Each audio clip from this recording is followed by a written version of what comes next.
Welcome to this morning session. My name is Julien Chaisse, and I have the pleasure to chair this session that will be dealing with commercial arbitration.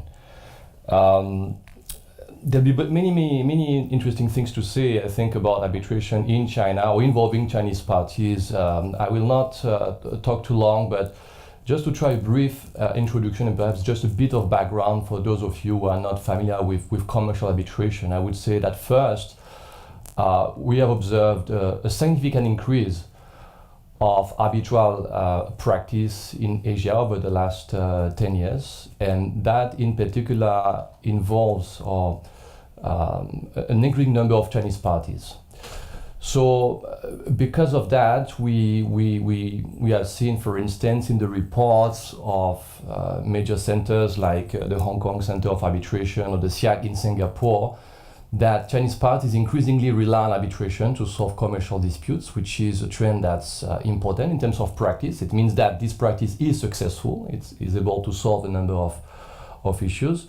We also know that there is a greater market for arbitration in China, and that was a very important phenomenon because it further expands or multiplies the number of disputes and further strengthen the practice of commercial arbitration in China.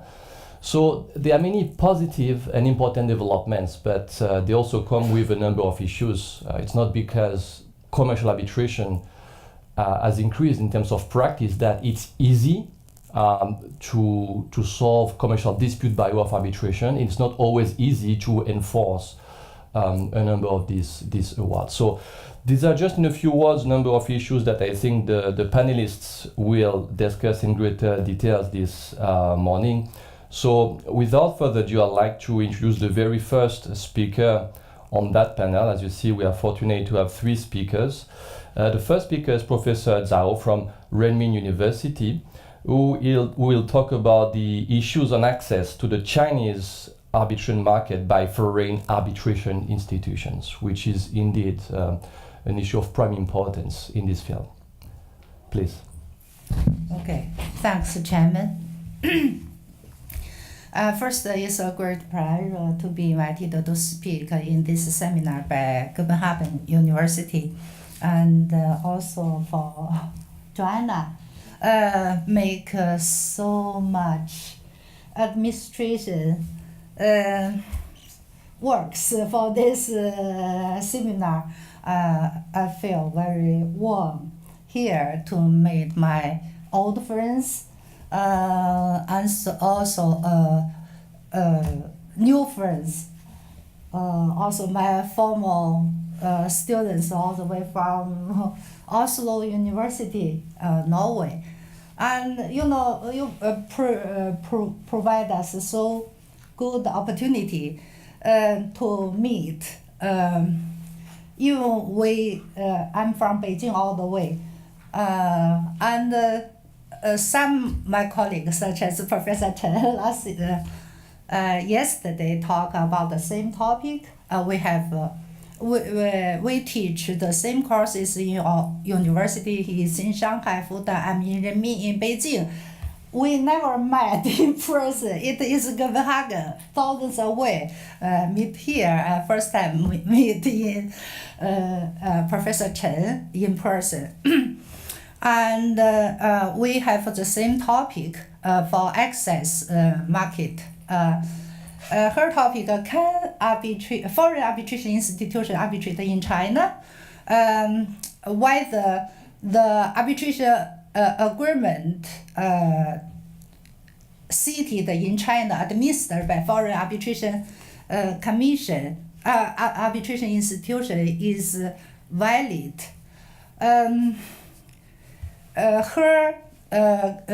She gave her arguments. I have my own, because China currently under Chinese law has no special provision whether it can or cannot. This is a long discussion, debate since the promulgation of Chinese arbitration law in 1994. And also there is no obvious prohibition. Foreign arbitration institution is forbidden to be arbitrated in China. That is leave the room for debate. As far as I know, the first debate rose by former chairman Mr. Robert Brunner, former chairman ICC court. He came to Beijing to have a conference, a seminar organized by Goodall Brothers. He complained in the seminar, ICC can arbitrate in a lot of places in other countries, but not in China. After that, CTAG journal, Arbitration and Law, published 2 articles by former secretary, former CTAG former secretary Wang Shengchang, and Vice General Secretary Kang Ming. They have a different debate. Wang Shengchang has for no legal barrier for foreign arbitration institution arbitrate in China, while Vice CTAG General Secretary hold negative view. Because under arbitration law, that is Chinese Arbitration Commission can arbitrate in China. If foreign arbitration not organized under Chinese arbitration law, he cannot arbitrate in China. So this is the very beginning. The big debate, the debate reached the peak in China, I think, after the Chinese court enforced the first ICC award made in Beijing. As mentioned, Professor Chen yesterday, difficult case. This case, the rules is ICC award made in Beijing, administered by ICC court. The Chinese company Ningbo Arts and Craft. Sorry, I have to control my time. After the Chinese company failed executed the award voluntarily. The Swiss difficult applied for enforcement in Ningbo Intermediate People's Court, and finally, although the Chinese company challenged the jurisdiction tribunal validity of this arbitration commission arbitration awards, and finally IPC enforced. So it's surprised the legal circle in China. The China Daily organized discussion on this award, why the Chinese court should enforce this award, why the Chinese arbitration market open to the outside, whether such arbitration agreement is valid. They have organized discussion, composed the so-called expert in myself from academics practitioners. From academics myself and another professor, Song Lianbin from Wuhan University, my point, all points well known in the circle. We think there is no legal barrier for arbitration for ICC court arbitrate in China. And the practitioners hold the opposite view. And all opposite, my own arguments, no legal barrier. Because first, arbitration is voluntary methods for settlement disputes. Whether parties go to CTAG, go to ICC, with their common consent.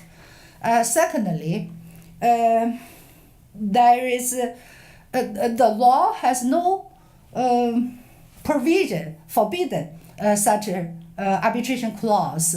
If arbitration clause satisfied the basic requirements is valid, such as Article 16 of the Chinese arbitration law, consent for arbitration, matters to be arbitrated, designed arbitration commission. So if this satisfied, it is valid. No obvious prohibition. And finally, for enforcement issues, there is the IPC already enforced this ICC word in this case.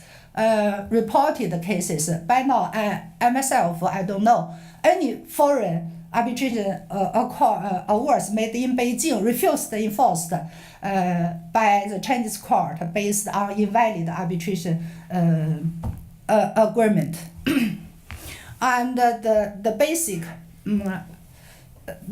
I give you some background for Chinese arbitration law. Before this law promulgated, CTEC organized in 1950s for just specialized for international cases, and the domestic arbitration economic arbitration commission attached to the administration for industry and commerce is a kind of administration arbitration.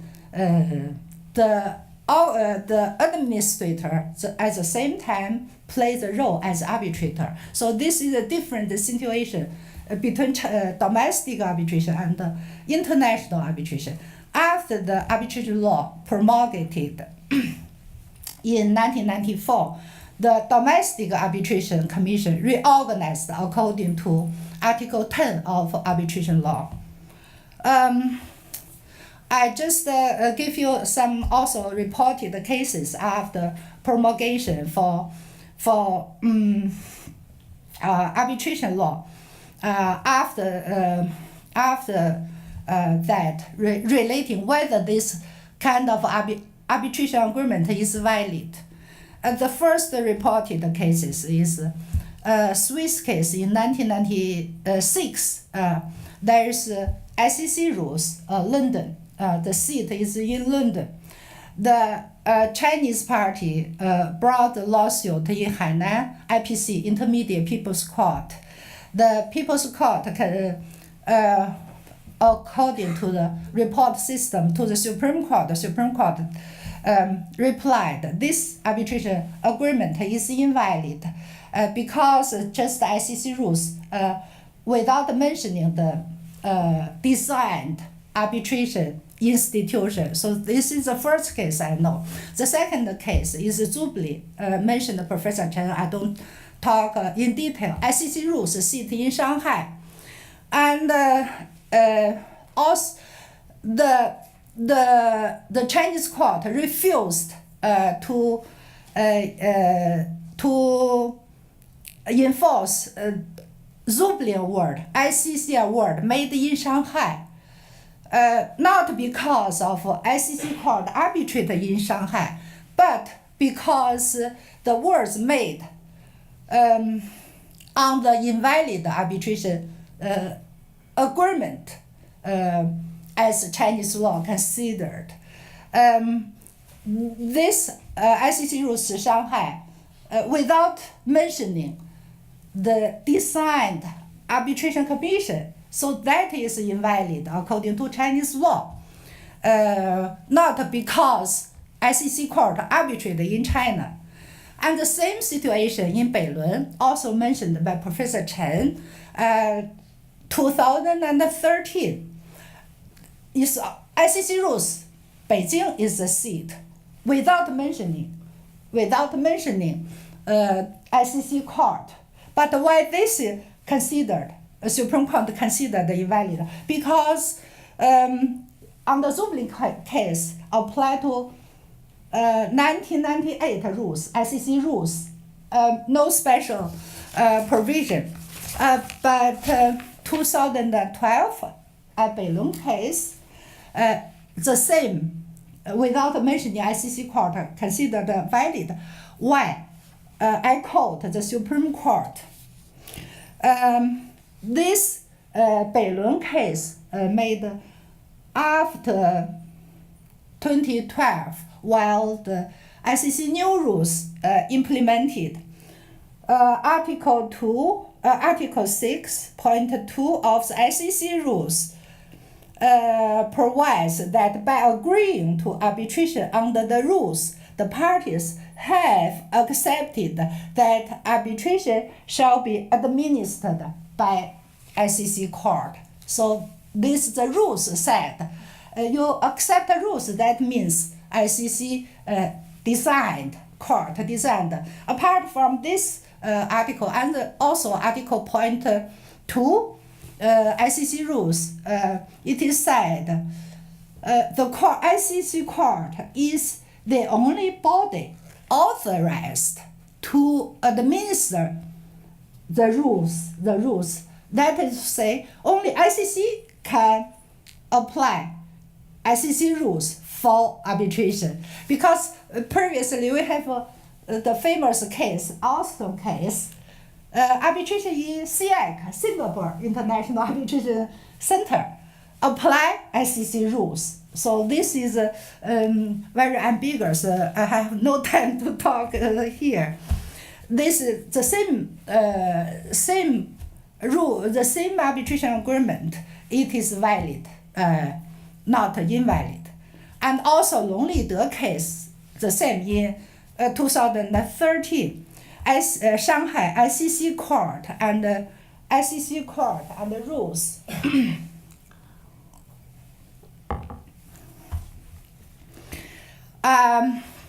Chinese party tried to invalidate this case.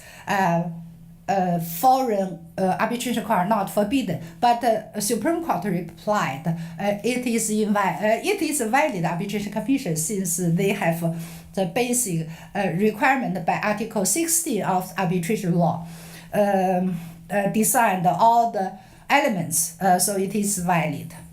And Professor Chen also mentioned the Shenhua case, and it seems to me this case has nothing to do with foreign arbitrator in China, but because the charter party incorporated in the Bill of Lading, the fire caused by the Shenhua's coal in the ship, according to arbitration clause, arbitration in London, and the claims Shenhua challenged to the jurisdiction arbitral tribunal.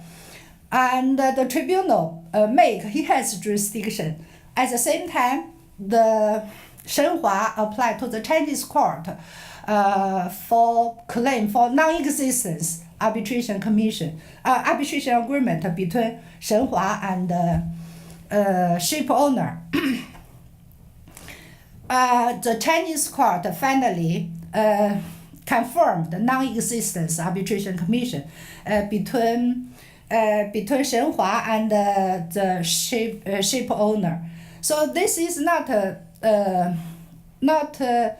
the case for arbitration in China by foreign arbitration body, but the different doctrine, competence doctrine by the arbitral tribunal, and the court jurisdiction over the case, over the disputes under the arbitration agreement.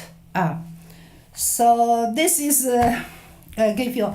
So my also the what is a judicial home for international arbitration, foreign related? The priority answer is it is a national law, that domestic law that decides whether particular awards is domestic or not domestic or foreign one. Under Article 58 for set-aside issue, for international awards, the national court can only set aside its own awards. For it has no right to set aside foreign awards. So this is the indirect provision in Chinese law concerning which are awards are Chinese award, which are foreign. For Chinese practices and the law said, the judicial home is the location of the arbitration commission. Chinese awards means awards made by Chinese arbitration commissions, and foreign awards by foreign one. The seat is also could be as a judicial home. It's up to the national law to and practice to interpret which is the judicial home. For the Chinese law, is the arbitration location of arbitration commission to distinguish between domestic awards and non-domestic awards, not the seat, at least in the law, approved by Article 50, set aside awards to the intermediate People's Court, while the Arbitration Commission is located. For the judicial practice, we have cases in 2003, 2004, ICC award made in Hong Kong, enforced in China, mainland China. Mainland China and Hong Kong has a bilateral arrangement. And this award made in Hong Kong when enforced in mainland China, the court, Supreme Court, enforced this award as a foreign award, apply New York Convention, not apply bilateral arrangement, because it's French award, not Hong Kong award. So this is the situation. Another case is ICC award made in Los Angeles. It's also as a French award because ICC court located in French. So this is a practice. The early practices. So as the time developed, more considerations take into consideration for judicial home in China. Two marks. First, Supreme Court notice on enforcement awards made in Hong Kong and enforced in mainland China in 2000 from at least 2010 began to take consideration of the seat made in Hong Kong by ICC Court, enforced mainland China as no longer apply New York Convention, no longer considered as a French award, but award made in Hong Kong will apply mainland in China for apply arrangement instead of New York Convention. This is the first one. The second one, the pro-arbitration policy by the Supreme Court, is very latest. Supreme Court provision on judicial review on arbitration cases just implemented this January 1st. So as applicable law for decide international foreign-related arbitration agreement. So both by seat and location arbitration. So first by parties' consent. No, in the absence of parties' consent applicable law, apply the law while location of arbitration as well as the seat, the law of the seat. If this made a different conflict decision, so the law that validate the arbitration agreement applied. So this is, I think this is Article 16 for more pro-policy by the Supreme Court, by practices, and also as interpretation of Chinese commissions, arbitration commission in Chinese law. Professor Chen, she said, she insists that arbitration commission in Chinese law exclude foreign arbitration institution. It's my understanding. We interpret whether arbitration commission in Chinese arbitration law include foreign arbitration institution interpreted with the overall surroundings, such as the Article 10, Article 16 of course, is obviously not include foreign arbitration commission, because this is how to set up arbitration commission in China. Of course, nothing to do with foreign arbitration commissions. Article 20, this is concerning the tribunal's jurisdiction and court jurisdiction. That is, if the Chinese arbitration commission made the decision on valid, accept the case, the court shall not accept the case as a Shenhua case. But since foreign arbitral tribunal made the decision, China court is not applied. Chinese court can accept, such as Shenhua case and also Xiuwen case, the same. And at least Article 16 include foreign arbitration commissions. We have so many cases. The Defco case, Xiuwen case, Longlide case, Beilun case, also Supreme Court replied. Arbitration commission include foreign arbitration commissions. And finally, nature awards made in China by ICC awards made in China. What is nature? Is Chinese? No, Chinese decide its own awards just by the institution. Since ICC court, foreign court, not Chinese arbitration commission, not considered as China as foreign, not made in the territory of the state other than the state New York Convention in other states. So made in China, enforcement in China. So it's non-domestic arbitral awards not considered as domestic award. As domestic under New York Convention. So we'll apply these awards. New York Convention shall be applied, such as the Xiuwen case, Defco case. Now, currently, CTEC awards made in Singapore. How to make? As I said, it is national law that decides which are domestic, which are non-domestic. It's local law decides. So, CTEC awards made in Singapore. CTEC rules since 2005 have a special provision about the place of arbitration.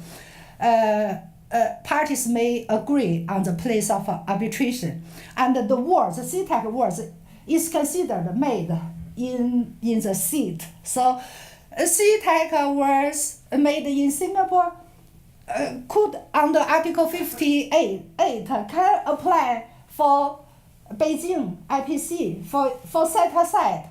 At the same time, since in Singapore apply a mutual model law, so Singapore court, according to local law, also has right to set aside, consider Singapore. So it is the national law to decide the matter. I think I'm sorry. This is my conclusion.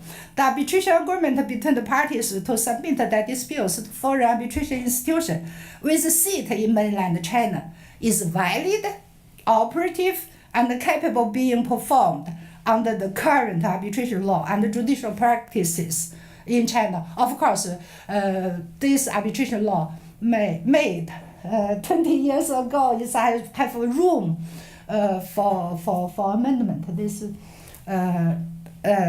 for our discussion.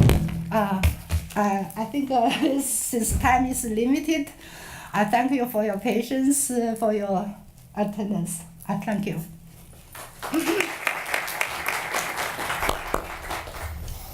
Thank you very much, Zhao, for this very detailed and very interesting overview of the evolution and how foreign awards have been treated by domestic courts in China. And I can sense that perhaps your presentation also responded to Professor Chen's presentation yesterday, and I find it a very interesting dialogue that may lead to more questions and comments later on when we open the floor for discussion. So the next presentation will extend the reflection on the practice of arbitration, international commercial arbitration, and will be given by Helena Chen, who is the head of the Beijing office and partner Pinsent Masons. I think it's a great pleasure to have Helena today. The last time we met was in Taipei, I think 2 years ago. And I find very important also to have practitioners involved in this kind of events. I'm sure that all the academic colleagues will very much enjoy your feedback and your views on the practice of arbitration.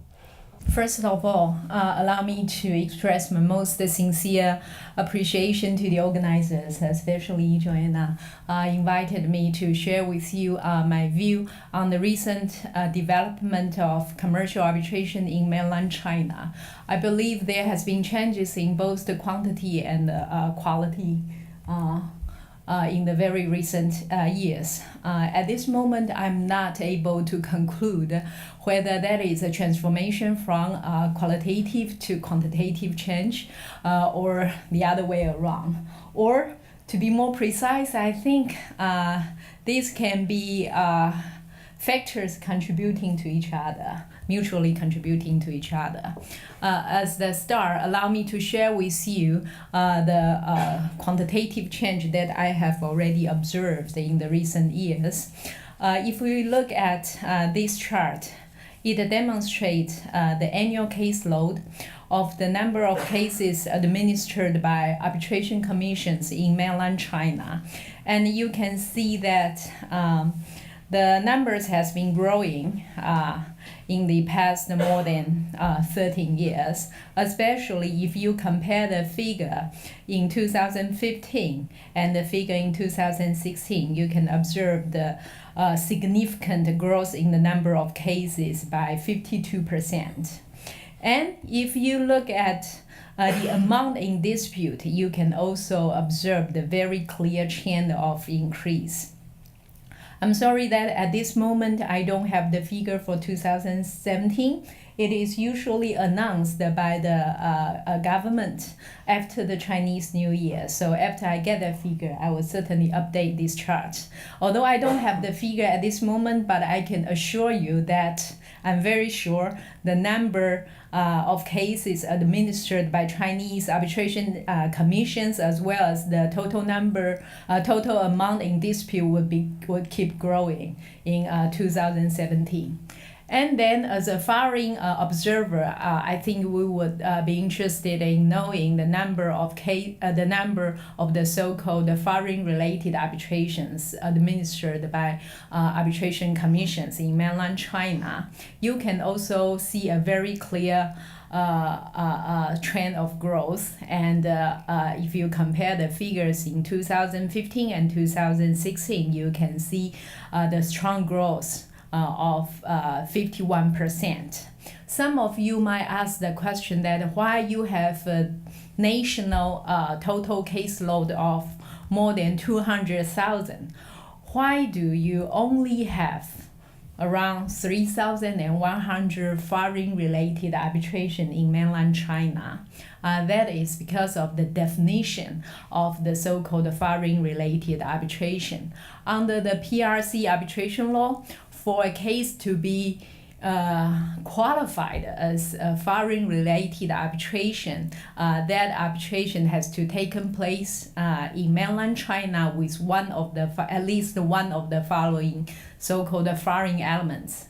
Either one of the party is foreign, or the subject matter of the dispute is located outside of mainland China, or the facts establishing, amending, or terminating the parties' relationship occurs outside of the mainland China, or after 2013. There is one more catch-all factor that you can take into consideration, is the so-called other circumstances. Then you would have question about what can be qualified as the so-called other circumstances. Allow me to share with you an example. The example is a case judgment rendered by the Shanghai First Intermediate People's Court between the Siemens International Trading Company and the Shanghai Golden Landmark Company Limited. These two companies are two WOFE, the wholly foreign-owned enterprises. Traditionally, if you have a wholly foreign-owned company entering into a contract with another Chinese company without any other foreign elements, the disputes arising from this contract would be categorized. Right, the arbitration concerning dispute arising from such contract would be considered as a domestic arbitration because this subsidiary is a Chinese company. So there's a dispute between a Chinese company and another Chinese company. So there is no foreign element in terms of the parties. But however, if you have the headquarters and the branch office of the headquarters seated in mainland China. The branch office does not have an independent legal identity. Therefore, if the branch office enter into a contract with a Chinese company, the arbitration concerning disputes arising from such contract will be categorized as foreign-related arbitration because the branch office is a part of that foreign company. So there is a foreign party involved in that arbitration. And as you know that a lot of international enterprises, for various considerations, for example, tax concerns, they would prefer to establish a subsidiary in mainland China. That explains why, while we have more than 200,000 caseload a year, but in China, we so far, in 2016, we only have more than 3,000 cases, foreign-related arbitration cases. But however, this definition has been broadened by the interpretation of the Supreme People's Court on several issues concerning application of the law of PRC on choice of law for foreign-related civil relationships. As I say, that there are some other circumstances that you can take into consideration. The example I have already gave you is the Siemens case that involves two WOFEs that in that case, the Shanghai Intermediate People's Court has adopted a different view from the traditional view. And I believe in the future there will be more similar cases. And that's about the numbers of cases of arbitrations taking place in mainland China. How about in the international forum? In international arbitration, we also have Chinese parties involved in those international arbitration. As you can see from the report jointly prepared by Ernst & Young and the China M&A Association, it says that in 2016, for the very first time, that the value of M&As from Chinese companies surpassed the number of U.S. companies, reached the historical high of 92.2 billion USD. This is a big number. And if you look at China's non-financial outward foreign direct investment flows from 2007 to 2017, you can also observe a very strong increase in the past 10 years, with the only exception of the first half of 2017. And the drop, a lot of people believe that was caused by three reasons. The first, there were some uncertainties, and so the Chinese are a little bit more conservative in making foreign direct investment. The second and most important cause was that the Chinese government adopted a more stringent requirement for Chinese companies to get foreign currency. So that's the foreign exchange control became more stringent. And then the third cause might be that after the more than 10 years of foreign direct investment, the Chinese companies already earned some foreign currencies in foreign projects, so they can actually invest in the new project with the money that they have already earned from some other existing overseas project. But however, if you look at the percentage of our foreign direct investment flows of China and the US against the global total value, you can see that the percentage of US investment has been around like 20%, 21, 19%. But the percentage of Chinese investment only reached 13% in 2016. So a lot of people believe that there are still plenty room for Chinese investors to keep doing this foreign investment. And then with the huge amount of investment from Chinese companies, Chinese parties, would there be dispute? With our experience in our office, I would say yes. Why? According to a report at the lawyer released in October last year, it says that the Pinsent Masons, to compare with other international law firms, Pinsent Masons ranked number one by number of the so-called One Belt One Road deals submitted by October 2017. It is true that my colleagues in my office, not only in Beijing and Shanghai, but also we work with our partners in, say, South Africa, London, Australia, etc. And we have been very busy assisting our clients in concluding those OBOR projects.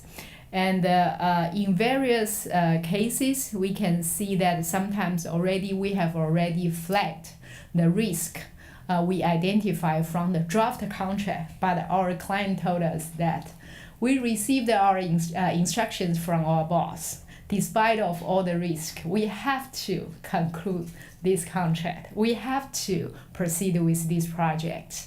Or sometimes they told us that we have to sign the contract by a certain date, because this is the date when the big boss or some high-profile political people are coming, and they have to sign this MOU. And that date does not allow a proper legal DD or financial DD, so that when we see the client signing the contract, signing the MOU, signing the agreement, both the client and we know that there are issues that has not been properly dealt with in the contract document. Should there be a dispute in the future, a lot of negotiations or maybe dispute resolution mechanisms would need to be involved to assist the parties. So although some of those disputes might be resolved from, say, diplomatic venues, but I believe some of them would finally resulting in arbitrations or other dispute resolution mechanisms. So let's look at the numbers of cases administered by ICC, Singapore International Arbitration Center, and the Hong Kong International Arbitration Center involving the parties from mainland China or Hong Kong. The ICC annual report reveals that despite the number of cases in the past 7 years fluctuated a little bit, but the general trend is still increasing the number of cases involving parties from mainland China or Hong Kong. The number of cases administered by HKIAC involving Chinese parties are a little bit unclear. It reached the historical high in 2014, but dived into 49 cases only in 2016, and then picked up to 99 cases in 2017. Very interesting. But however, if you look at the number of cases administered by Singapore International Arbitration Center involving parties from mainland China and Hong Kong, it has been very steady growth. So some people say that Singapore International Arbitration Center is actually benefiting from the increase of the Chinese foreign investment, because we have already heard in practice that some foreign parties expressed their concern to refer dispute to HKIAC, because they say, oh, now Hong Kong is officially a part of China. But if you add all the annual caseload of ICC, SIC, and Hong Kong International Arbitration Centers all together, the cases involving Chinese parties from mainland China and Hong Kong, you can see the general trend is increase with a drop in 2016. I'm very curious about the figure in 2017. This figure would become even more meaningful if you compare with the figures of the Chinese arbitration institutions administering foreign-related arbitration. Very clear trend of growth, especially the 51% of increase in the number of to compare with the number in 2015 and 2016. When I look at these two figures, my observation is that I believe the Chinese party is winning the battle to resolve dispute in mainland China. They try to have the dispute resolved in mainland China rather than in foreign countries, or refer the dispute to foreign arbitration institutions. In mainland China, there are more than 250 arbitration commissions. I have to say that not all the Chinese arbitration commissions are capable to administer foreign-related arbitration properly. There are maybe only a few. Given the constraint of time, I would not be able to demonstrate the figures of, say, top 10 Chinese arbitration commissions. I would just take the figure of CTEC as an example. If you look at the annual caseload of CTEC, both domestic and foreign-related arbitration, the general trend is increase. There's an increase, with the only exception of 2012. That was caused by the split off of its South China Subcommission and the Shanghai Subcommission. But after that split off, the general trend is still increase in the number of cases administered by CTEC. If you only look at the foreign-related arbitrations administered by CTEC, the phenomenon is basically the same. And you look at the amount of dispute, even obvious trend of growth. Why? Why do we have these figures? Then we talk about, oh, I'm running out of time. Allow me another 3 minutes to share with you my explanations for this growth in figures. I think there is a very strong awareness in the Chinese society. There's strong desire to refer the dispute to Chinese arbitration institutions, or if not, then Chinese arbitrators in international arbitration institutions.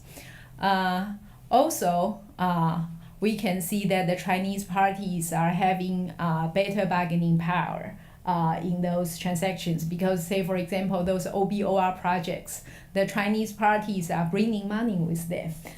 They work with the Exim Bank or some other major Chinese bank, so they have better bargaining power. And in the international forum, they are better and more understanding of arbitration in China. And also, I believe that the Chinese legal framework and the practice concerning arbitration has been improving. The Supreme People's Court played a very important role in the improvement. talking about the better and more understanding of commercial arbitration in China, you can see that at least there are 6 books. Those are just examples focused on commercial arbitration in mainland China. And you can see that the CTEC has been publishing annual report on international commercial arbitration in mainland China since 2014. And we can see that the Joanna's work was actually referred to in the annual report of 2016. And also, the Beijing International Arbitration Center has also been publishing a book in both Chinese and English titled Commercial Dispute Resolution in China, an Annual Review and Preview since 2014. In addition to this, the BAC also organized summits in Europe since 2014 in various cities in Europe, including London, Cologne, Vienna, Frankfurt, etc. Mr. Zhang Libing and myself have been reporters for at least 3 consecutive years for these BAC summits that provide a good opportunity for people, people in Europe to have a better understanding of the latest development of commercial arbitration in mainland China. And we have also seen collaborative efforts from Chinese arbitration academia, including the professors and experts sitting in this conference and also outside. And also international arbitration participants are paying attention to the latest development of commercial arbitration in China. Also, the practitioners in Chinese arbitration circle, they are various different kind of alumni or organizations, including the CIAP China International Arbitration Professionals Society. Actually, Ms. Zhang Yuejiao, she is also one of the founding members of this CIAP 30.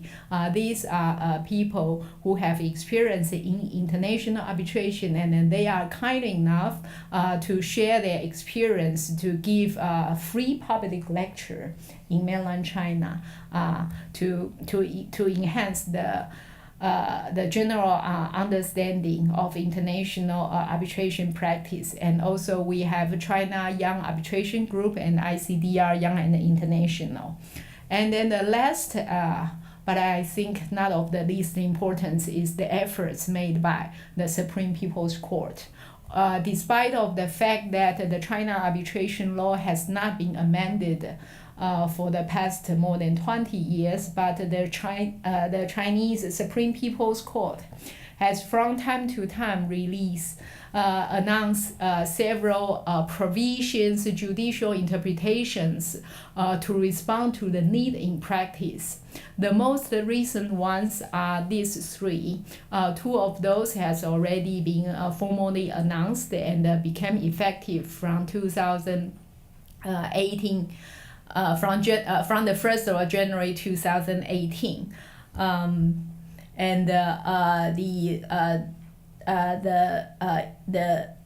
the provisions on some issues related to handling enforcement of arbitral award by the People's Court has been approved by the SPC in December last year. The full text is to be announced, but I believe that will be announced very soon. This rule gave a very clear definition of the scope of judicial review of arbitration. It also expanded the traditional reporting system from foreign-related arbitration to domestic arbitration. After the implementation of the new provisions from the first day this year, in domestic arbitration, for cases concerning the validity of an arbitration agreement, the enforcement of a mainland, if the intermediate People's Court plan to refuse enforcement of a domestic arbitration award or to set aside a domestic arbitration award, it cannot just do so by itself. It has to report to the higher People's Court. if the higher people's court hold the same opinion, then the lower court can render an order to refuse enforcement of a domestic arbitral award, or to set aside a domestic arbitral award, or to say that a domestic arbitration agreement is invalid. And then further, if the domicile of the parties to the arbitration is located in different provinces, it's a cross-province issue, or if the ground under which the lower court plan to reject enforcement of a domestic arbitral award or to vacate a domestic arbitral award is the violation of social and public interest, this has to be further reported to the Supreme People's Court before the lower court can render an award. So this will be very helpful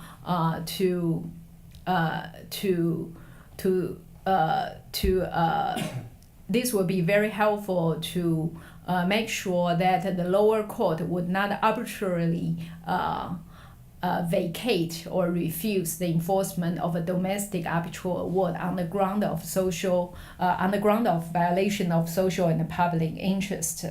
And then the last one, I believe that Professor Zhao Xiuwen just shared with you that this is a very pro-arbitration approach.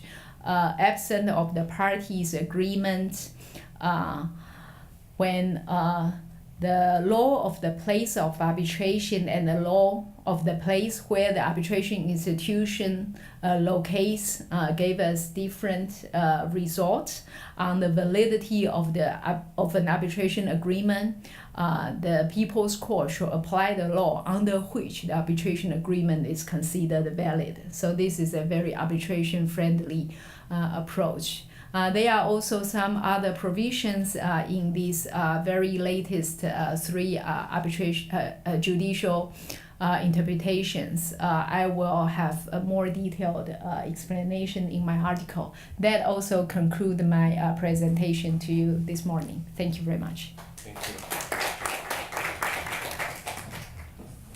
Thank you very much, Helena, for your insightful presentation. Of course, there'll be many things to discuss. I would be personally very interested to come back on this issue of foreign-related award due to other circumstances, because you very well explained how it came out and how it's been dealt by Chinese courts. But I'm personally not entirely clear as for how many circumstances can be included or considered by courts, and perhaps more interesting, how to give a different weight to each of the circumstances. Perhaps very interesting if we can come back on that issue in the Q&A. I'd be very happy to have your feedback on that. Sure. But now we come to the third and last presentation, last but not the least, because that's going to be the presentation given by our fantastic and wonderful host, Joanna Jemielniak, who is going to address the issue of Arb-Med in China from a comparative law perspective. Joanna, thank you so much for this most kind and warm welcome. And it's truly a privilege, but also a challenge to take the floor after such distinguished and experienced speakers. And I'm feeling also very much indebted to both Professor Zhao and to Helena for their excellent comments about the status of foreign-related arbitrations in China, and for the information, like such a great detailed information about the data on the numbers of cases, foreign-related cases, conducted in mainland China, and on this general growth of arbitrations, because I will be happy to actually refer to both this phenomena in this presentation. The paper that I'm going to present refers to the phenomenon that is known as hybrid processes, and it's well known in arbitration both in the West and in the East Asian arbitration centers. So hybrid processes, in short, are such types of arbitral proceedings that are not fully adjudicatory, but they actually combine the adjudicatory phases with amicable ones. So we have conciliatory components embedded or included in the classical arbitral process. And the departure point for my today's presentation is actually the stereotypical image of hybrid processes and their position and their status in the Chinese approach to arbitration and in the European arbitral institutions and centers. So, whereas we have like abundant common knowledge or anecdotal evidence that the Chinese arbitrators actually love to include a lot of conciliatory components into arbitrations, in the Western centers, the options to conduct arbitrations through Arb-Med or Med-Arb options have always been present since the beginning of arbitration in the West. However, in the modern times, they have not been very commonly selected. They have not been very popular among the parties. And there is a lot of literature on why, what were the reasons in the West for that. Why the parties have been like reluctant, for instance, to disclose confidential information in what they see as the mediation phase, because they were hesitant to disclose something that can be then used against them if the mediation fails. There's been a certain level of mistrust in the competences of the arbitrators, whether they are like fit enough to serve equally well as mediators if we have this this combination of processes. The problem is that maybe this is no longer the case, actually. Maybe it's not the problem. Maybe it's actually like a new opening or a new phase or a new trend in arbitration in the West, which can be characterized as a renewal of interest in hybrid processes in Arb-Med and Med-Arb. So what should be stated is that, of course, obviously, hybrid processes are indeed very popular in East Asian arbitration, and this is a phenomenon that is also highly relevant to the Western parties that are subject to foreign-related arbitrations in China, where they might be exposed to the large inclusion or high inclusion of conciliatory components in the proceedings in which they are parties, and they might not be completely prepared for this manner of conducting arbitration. So we have more and more cases, as Helena has shown, in which the Western parties are involved, and these are the cases that are arbitrated by the Chinese centers. But also we have actually the renewal of interest in Med-Arb and Arb-Med expressed by the Western arbitral institutions. So, for instance, under the ICC rules, we have always had the institution of award by consent. But this is a very scarce regulation. It refers to the status of the award rather than to procedural issues. But for instance, in the 2014 ICC mediation rules, we've in the reform that took place at the time. Since then, we have the under the ICC mediation rules, we also have the model clause D, which provides specifically for an opt-in for the parties to choose Med-Arb as a form of dispute resolution. So we see that it's becoming more and more popular. There is definitely the growing interest of the parties in general in mediation. For instance, I believe it was 4 years ago when the American Arbitration Association noticed that they had actually more petitions for commencing mediations than arbitrations for the first time in their history. So the question is, are there truly regional divergences in approach to arbitration and in tendencies to include more and more conciliatory components? Can we truly talk about something that is like a signature touch of the East Asian arbitration centers when it comes to including more soft components in conducted proceedings? And can we go beyond this anecdotal knowledge? Can we find empirical evidence for this trend? And can we also find empirically grounded explanations? And can we also find interpretations, what it means for both the Chinese and Western parties involved in those types of cases? So this is what I would like to take a look at. When it comes to the Western part of the story, actually, this trend of interest in mediation hits the moment in which there's been a well-established literature, well-established discussion about how modern-day arbitration has turned into pretty judicialized form of dispute resolution, resembling the private form of litigation. So it has become more and more proceduralized. We've seen it happening at least since the 1980s, 1990s. Not all the commentators, not all the practitioners have found it as a positive thing.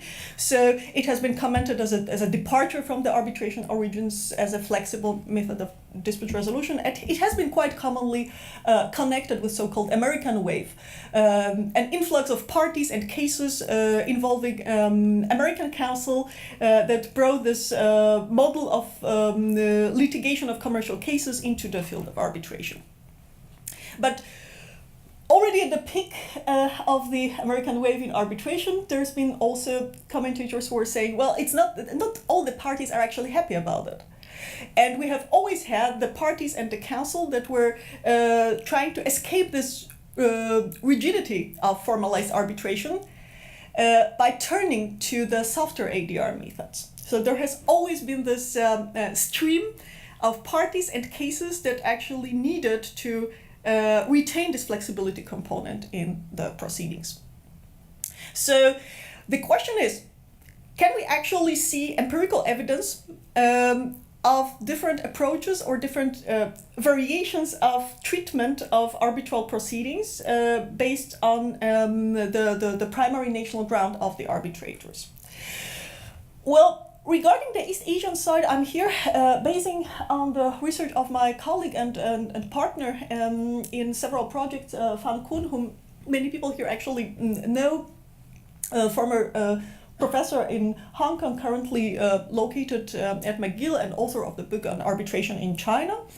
And Kun actually interviewed Chinese arbitrators in 2014 and discovered that 50% of the examined Chinese arbitrators proposed mediation to the parties in over 90% of the cases in which they acted as arbitrators.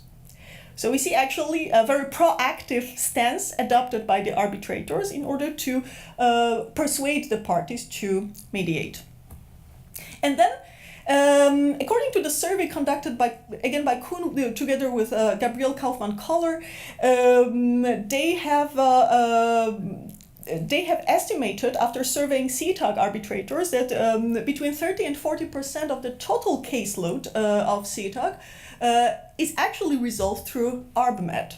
So again, we have a stable, high amount of cases in which the conciliatory components are present. And this, when connected with the expansion of the East Asian arbitration centers, on which Helena has commented so expertly before, shows the significance of this picture, not only for the Chinese parties, but also for the Western parties that take part in arbitrations conducted in East Asian centers, notably before the Chinese ones.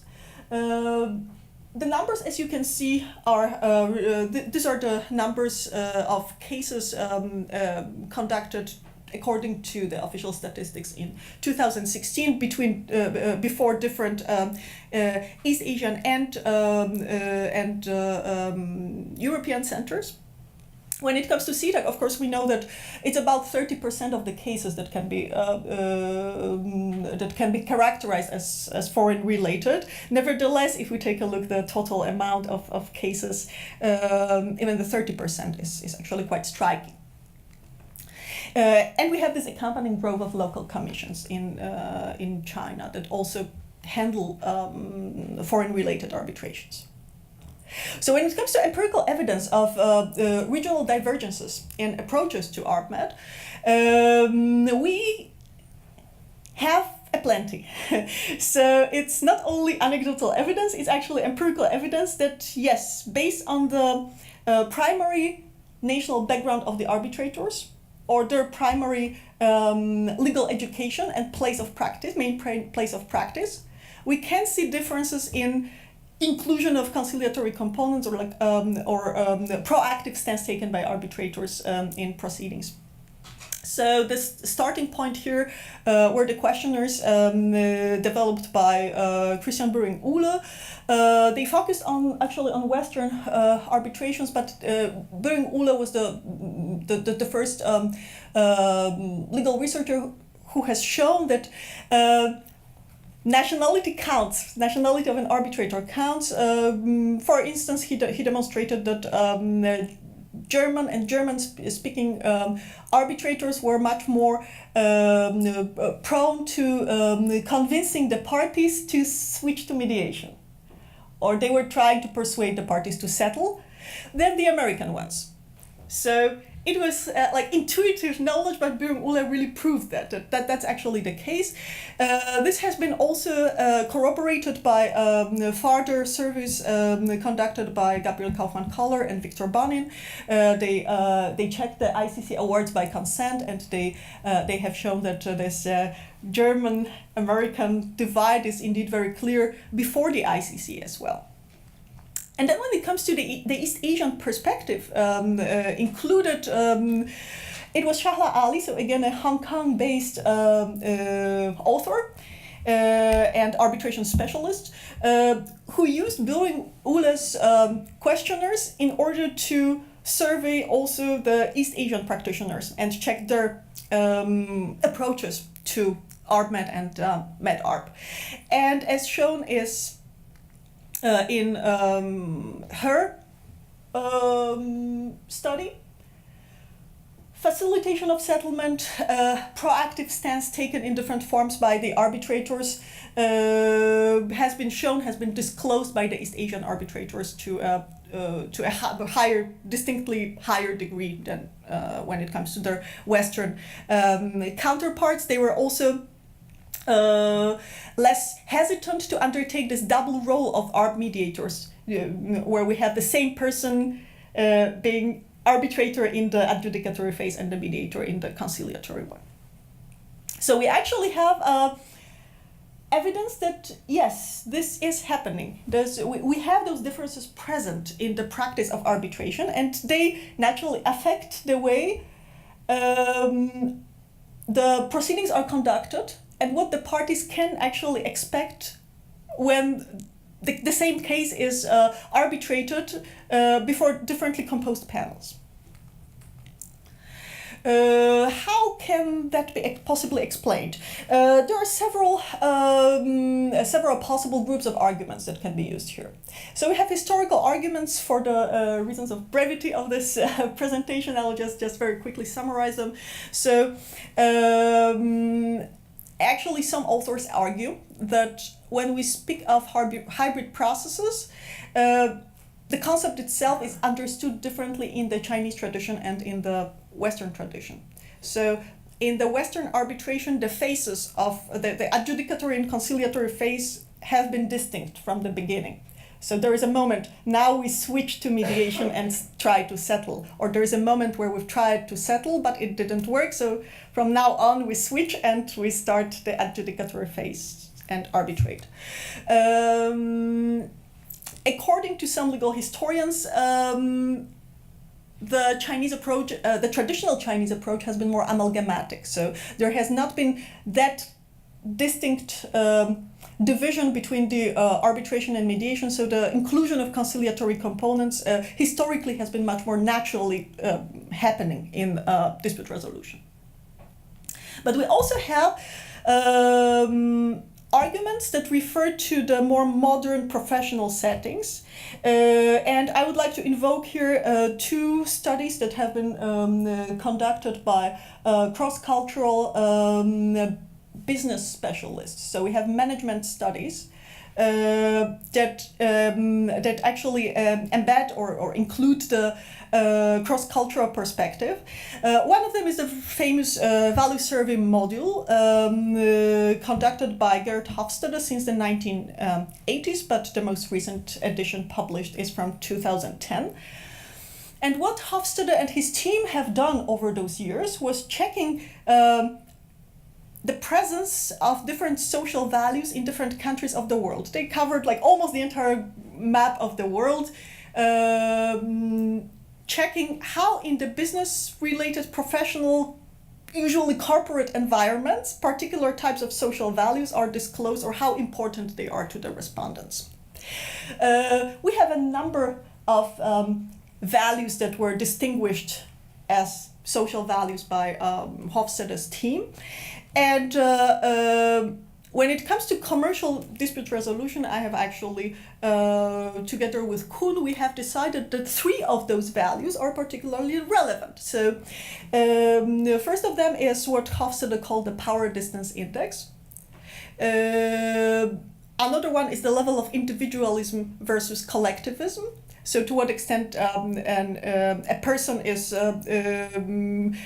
giving preference to their own individual goals rather than to the collective goals. And the third index distinguished by Hofstede that we found relevant to dispute resolution is long-term orientation, or what Hofstede dubbed as Confucian work dynamics. So to what extent we take long-term consequences of actions into account when resolving a case at hand. So when it comes to those 3 indices, we find that in the 3 key East Asian jurisdictions in mainland China, in Hong Kong, and in Singapore, they actually score above the global average. So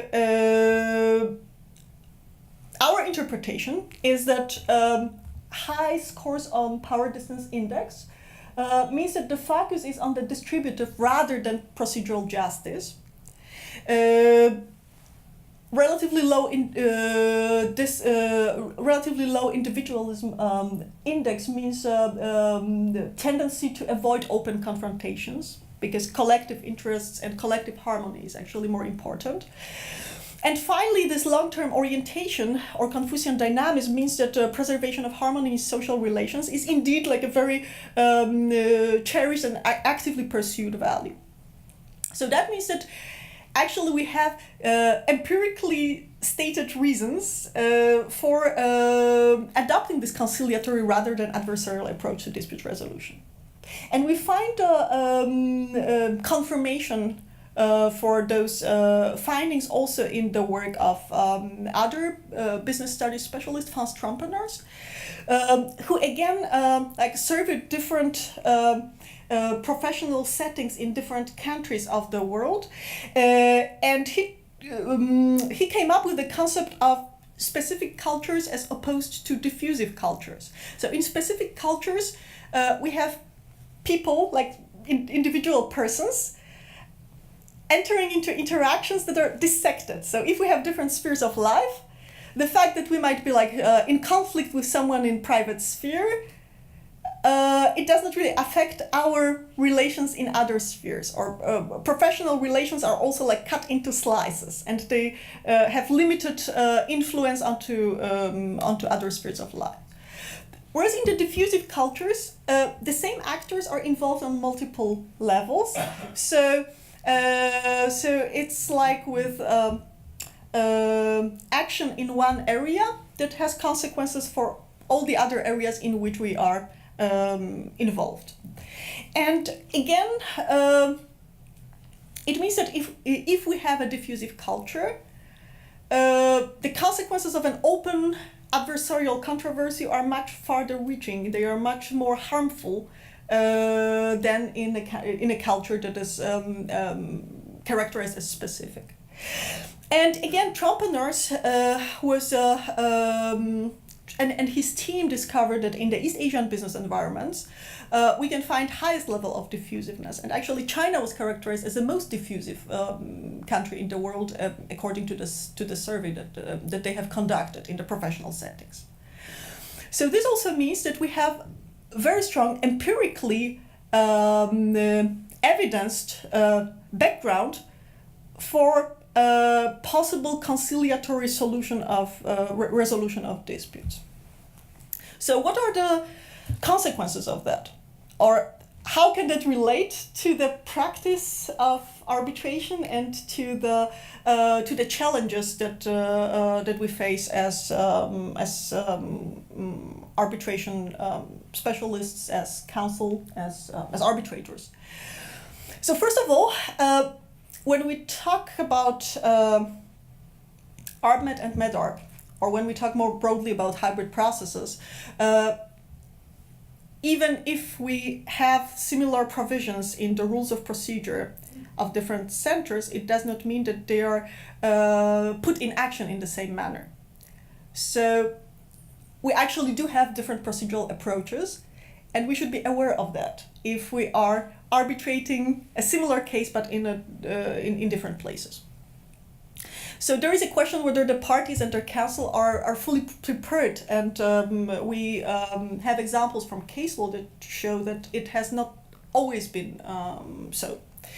Then we can see hybrid processes and this renewed interest in them as a counter trend to judicialization.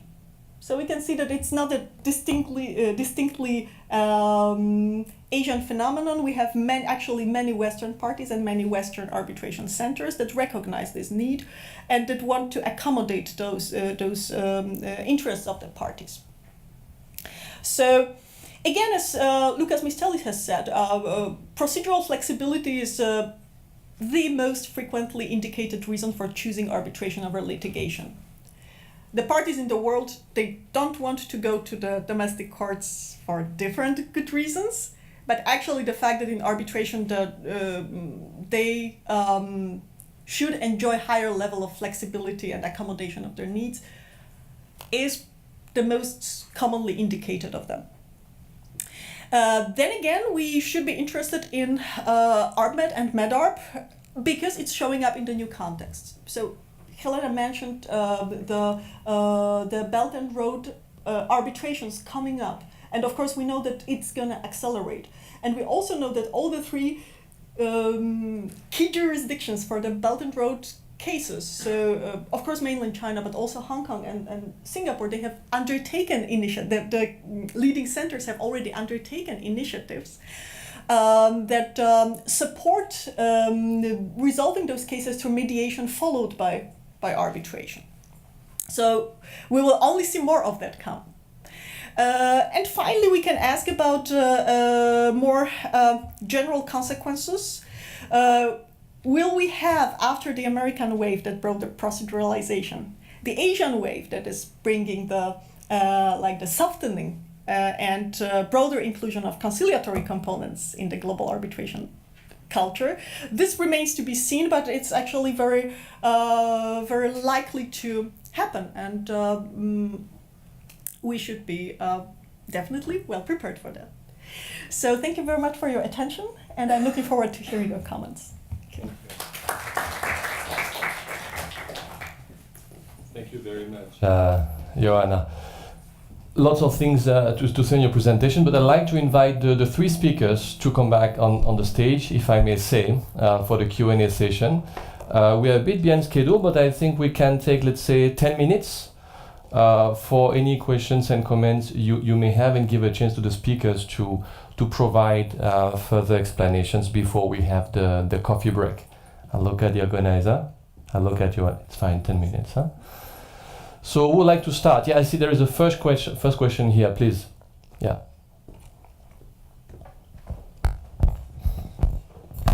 Thank you very much for the presentations. I have one question for each of the speaker, Mr. Zhao, Professor Zhao, and also Helena, also for Joanna as well. Yeah. So for question for Professor Zhao is that You mentioned about your discussion, your thinking about the cases as different from Professor Chen, talking about the textual reading of the arbitration law as to whether that you include the foreign arbitration institutions as mentioned, in the concept in the Chinese arbitration law. But I see that both of you, or neither of you, have talked about the policy thinking behind as to the benefit of including the foreign arbitration institution covered under the law in China. And I personally believe, I don't know whether this is right or wrong, subject to discussion by you and other audience, is that if we allow the foreign arbitration institution conducting arbitration in China, let's say, that will be more easily acceptable by foreign parties to the transaction of outbound investment. Because, my experience is that when I handle OBOR deals, the foreign parties are difficult to accept, arbitration in China because, it's like the home jurisdiction of Chinese investors. But if you allow the foreign arbitration institution conducting arbitration in China, I think that probably will make more likely that China will become more being the site of the arbitration conducted by foreign arbitration, getting most of the deals, the business of arbitration for outbound investment. I think that that's actually good for China. I don't know whether that's correct or not. Not necessarily, though, that the parties to outbound deals will choose Chinese arbitrators or even Chinese practitioners, though. It's a contractual thing between the parties, though. But nevertheless, I think that will give more exposure to Chinese circle, rather than Chinese arbitrators and participants getting into the foreign arbitrator circle outside China. I think that's one question for Professor Zhao, based on the policy thinking. The question for Helena, though, you mentioned about the battle in which Chinese institution win over the foreign arbitration institution. That's good to hear. And I assume that you're talking about the foreign-related arbitration cases. And I think that mostly those cases are referring to China's foreign trade cases or disputes over foreign investment in China. To what percentage does those foreign-related arbitration awards relating to outbound investment? I don't know. If you could give me the figure, or if you have the figure, for the outbound investment transactions, how much go to China arbitration, how much go to, the third-party neutral international forums, I would be happy to hear. And I think that's probably, something which I want to know about. For Professor Helena, Jemielniak, where does the civil jurisdiction lie in that between the wave of the American wave and Asian wave? Where do you think that you, as civil law legal professor, think? Where are you more inclined to? Thank you.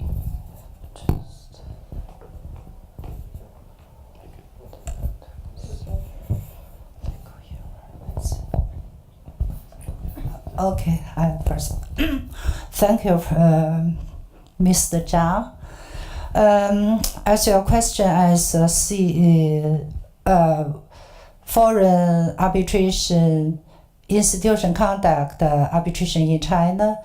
So, it's my understanding. I agree with you. Any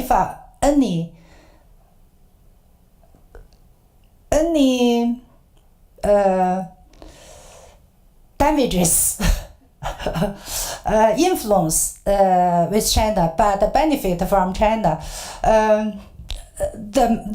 think is a key problem. Whether the parties, both China, especially foreign parties, prefer to select China as the seat. If they select the seat, they must take consideration of the legal environments, whether the seat is a country for New York, contracting party for New York Convention, what is legal environments, any harm to China. This is first. Secondly, for arbitration itself is voluntary method, unlike the court, as Joanna just said, the legal culture for globalization, arbitration globalization. I think this is the field mostly universally uniform the rules for arbitration rules, ancestral rules, ancestral arbitration rules is mainly highly uniformed all over the world. The most important, whether they prefer to select China as a seat, any harm to China. So there is, I insist from the very beginning, no market access issue for arbitration, because arbitration is voluntary. Parties' autonomy always in priority. Whether they want to go to CTEC, whether they go to ICC, agree the seat in China, who shall be the arbitrators? What is the languages? Parties' autonomy in always in priority. I think this is my understanding. Hopefully answered your question. Thank you very much, Li Bin, for your question. I'm as curious as you are. Unfortunately, I do not have the exact figures of how many of the foreign-related arbitrations are about inbound project and how many of those are about outbound project. But however, I do know that in various occasions, our common friends, Mr. Yu Zhenlong, the former Secretary General of CTEC, the current, I think, Vice Chairman of CCOIC, as well as Mr. Lu Yunhua, they mentioned in various occasions emphasizing the importance to win the battle. And they say that they want to they want to have some collaborative efforts, including giving seminars, lessons to the in-house counsel of those Chinese SOEs to let them understand the importance of doing their best to try to resolve disputes arising from those OBO or outbound projects to the Chinese arbitration institutions. I think when they are saying so, it's mainly referred to CTEC. I also believe that, say, BAC and other arbitration commissions are working in this direction. For example, BAC formed alliance with some arbitration institutions in Africa. We have the so-called CAJAC. That's a kind of an alliance between the arbitration institutions in mainland China, BAC, and Africa. And I'm also aware of some other similar alliance between BAC and I think it's the one in Egypt. So there are various alliances. So I think this is a general trend with the increase of the Chinese parties' bargaining power. We are seeing this happening. Of course, it would not be possible to have all the dispute involving Chinese parties to be resolved in mainland China. I think the SIAC as well as ICC are also benefiting from this trend.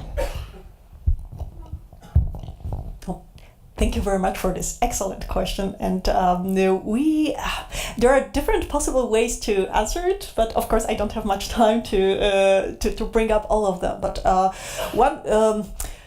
one possible way of handling the question is speaking about the experience of the American wave and what happened there.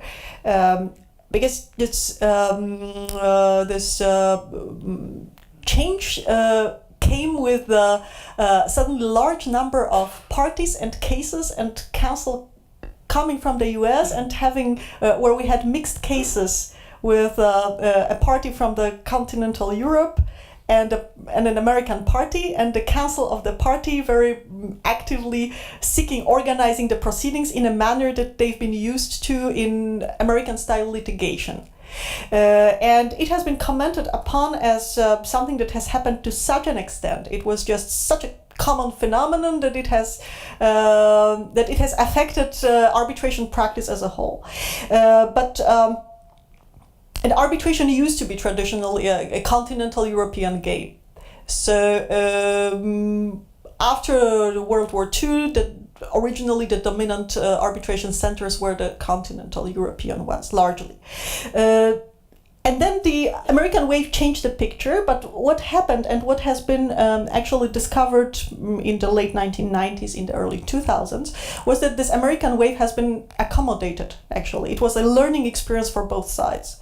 So both the traditionally trained arbitrators, like all those ICC arbitrators who were very often civil lawyers, who suddenly had this influx of American cases, learned how to navigate and balance the interests of the parties when organizing proceedings for the particular cases.